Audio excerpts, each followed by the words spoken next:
For such a niche interest like bowling, the Nintendo 64 sure did have its fair share of bowling games. For those wanting a realistic simulation type affair, you had Brunswick Bowling. For those wanting something more arcade-like, you had Milo's Astro Lanes, and yet here we have Super Bowling, which fits somewhere in the middle of the two. For those old enough, you may remember the fan favourite Super Bowling on the Super Nintendo, which is actually a spiritual sequel to this game, and although the games share the same name, they play quite differently and have very little else in common. Super Bowling, however, has a legacy as one of the rarest Nintendo 64 games.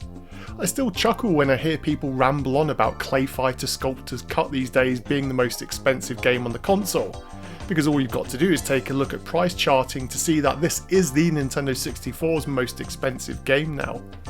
There's a couple of factors at play here. Firstly, it was a very late release. Coming in the year 2001, it was a time when even Nintendo themselves were abandoning the N64. The game was reviewed as an import game in N64 Magazine issue 30, and they awarded it a score of 72%, and they too were surprised at just how fun this game was. Now, a lot of people for some reason seem to believe that another reason why this game is so expensive is due to it being a Blockbuster exclusive, which is not the case. I don't know if it started as a rumour somewhere way back in the day, but I will admit the game, even on its release, was known for being notoriously hard to get a hold of. Even IGN in their review in April of 2001 said it took them several attempts to find a store which was stocking it. The production run of carts for this game was so low, that is the primary reason why it is so difficult to get hold of. There's just not that many copies ever made. The game though features 8 characters, various alleys for you to throw your balls around, and some additional game modes that don't quite hit the mark. There's Rumble Pack support, multiplayer games for you and 3 friends, and the game also tracks your statistics. But what the game is most remembered for is that blend of simulation and arcade-like gameplay. From an arcade perspective, you have wacky characters such as a penguin and a fairy, and the secret characters you unlock all throw their balls in weird and wonderful ways. Some of the animation is quite cool to see, but the novelty does wear off quite quickly.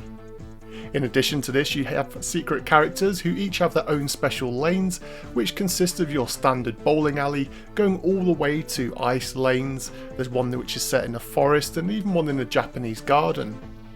The lanes do actually make a difference on how you play, as some have sides which you can intentionally bounce your shots off, and some even drop down to lower levels. Part of the game's main single player draw is the game's acquisition mode, which sees you go head to head in a best of 3 series against a secret character. If you can defeat them, you unlock them, and you can then use them to move on to the harder challenges.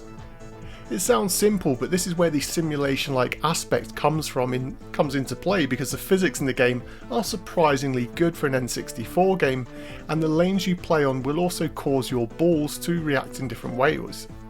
Take for instance the ice lane. Here your spins will do very little as the surface is so slippery. But in the grass surface of the multi-tier lane, you'll need to work with a lot more speed to take into account the drop in speed your ball will have when it goes from the high level down to the lower one. The sim-like aspects are also true in the ball handling. You can adjust your speed, angles and spin quite easily, and like many golf games, you have a swing meter which you can further use to manipulate how your ball will react. Of course, after some practice with each character, you can usually start finding your sweet spots for where to throw your balls and exactly how much power you need to land to get a strike. But the momentum meter ensures that it's never quite as simple as it could have been to keep getting bags of turkeys. I also really liked how the game gave characters statistics, which again do make it feel like each character is unique. Each character had a preferred weight of ball which they will use. Although you can change the weight of your ball for any shot you take, it also gives that game a slight tactical feel, although in reality the weight of the ball doesn't really impact gameplay half as much as I think it should. With so much attention being put onto the character simulation aspects, it's baffling to me that the pin physics seem to have had so little work on them. Sadly, they just always seem to fall flat most of the time, and there can be frustrations when you hit a perfect shot that you know in real life would react completely differently, and then the game reacts in a different way. Those splits sure are hard to take down, and it's rare to see pins skittle across a surface and to take out another pin. It is visually though that I think that you're either going to really love or hate this game. For me, the visuals just work. I like the character models that look bizarrely low quality, so much so that it reaches that so bad it's good level for me anyway. The lanes, however, I think is really creative, and I personally felt they did a good job of coming up with cool ideas for the lanes, but not making them so over the top like they were in Milo's Astro lanes.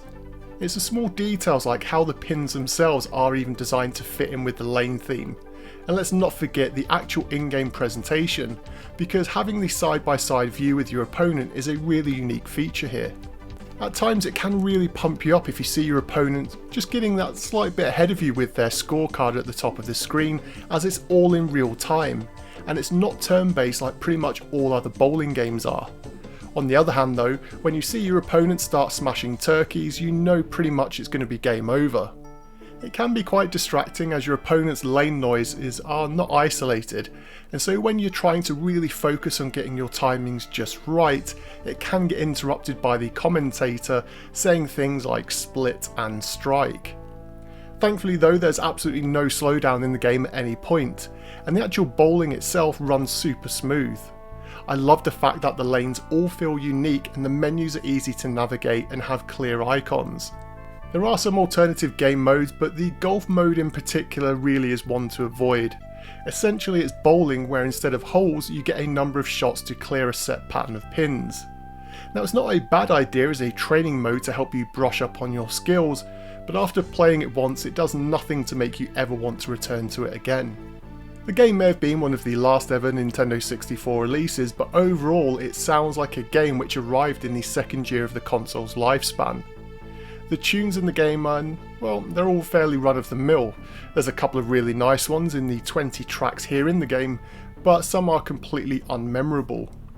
You do have the option to turn off the background music when playing in-game, but for me it wasn't intrusive enough to even bother doing that. The Castlevania rip-off lane called The Dark with its gothic soundtrack piece was a highlight, and even the character model, which looks like a weird mutant cross between a Belmont with Frankenstein's monster, is something cool to check out. The single player mode will take you around 4 hours for your average gamer to unlock everything. If you can find friends to play this multiplayer, I can imagine that it would be very fun, especially as you all bowl at the same time, and so there's no endless amount of passing the controller between players or waiting for that one person in your group of friends who's really slow at playing. For the price of the game now though, it's really hard to recommend this. I had an afternoon's fun revisiting this game for this review, but if I had paid the price that the market is now asking for this game, I'd be sorely disappointed. If you're a collector, then by all means splash the cash here and go out and pick this game up. But for everybody else, just play it on your EverDrive and then thank me for saving you so much crazy money. And so for today's topic of conversation, I want to know if anyone has this in their collection. It's funny because I came across a review of this game from like 10 years ago where they said they picked up the game for $10 as a loose cart in minty condition, and it's crazy to think that how overinflated the entire retro game collecting market is these days. But as always, that's my opinions. I'd love to know your thoughts and feelings, views and opinions down below, and until next time.